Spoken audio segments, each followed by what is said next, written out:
Here's everything you need to know when applying your concealer. Welcome back to the Makeup Rule series, where I'll be sharing with you makeup tips and rules that you're probably breaking. Rule number 4, let your concealer sit and spray with a setting spray before blending. So first of all, you need to have the right shade of concealer. If you want to cover up blemishes, you need a concealer that matches your skin tone. If you want that brightened under eye look, you need 2 to 3 shades lighter than your skin tone. Now, if you have dark circles under your eye, you're going to need a color corrector. So before you apply your concealer, you need to ensure that your under eye is hydrated. You can either use a moisturizer or an eye cream. So a common mistake that people make is applying their foundation all the way up to their under eye. You want to avoid this area completely, because the more products you put on there, girl, you're gonna end up creasing later on. Now, if your concealer has a thick applicator, I suggest putting it at the back of your hand and use a flat brush to put it on your under eye, because you might end up putting more than you need if you use a thick applicator. So this applicator is pretty small, so I'm gonna go ahead and use this to apply it directly on my under eye. Now, to apply the concealer, you want to put only a little bit on your inner corner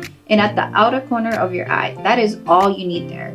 Then you can put it just underneath your contour, on your forehead, on the bridge of your nose, and at the center of your chin. You can also put it between your nose and your upper lip, but that is completely your choice. Now, the secret to making your concealer last long is letting it sit for about 3 to 5 minutes and then spray a setting spray just right before you blend. When blending, you want to blend in sections, starting from the inner corner and working your way outwards in tapping motion. As you can see here, I'm blending all of my concealers in tapping motions. This tapping motion will help the concealer really get into your skin. Now, before you set your concealer, make sure to blend out any harsh lines with the same sponge or brush that you used to apply your foundation with. Now, when setting your concealer with a setting powder, you want to use your puff and buff out the excess powder at the back of your hand. Then you can use what's left to gently pat on your concealer, because this is what's gonna happen if you don't do that. It's just going to be too much powder and will cause your makeup to look cakey later on. If you see any more excess powder, you can brush it out with a soft, fluffy brush. And when you're doing this, you can press a little and swipe away. Press a little, swipe away. Make sure you're also not forgetting to set all the areas that you applied concealer at.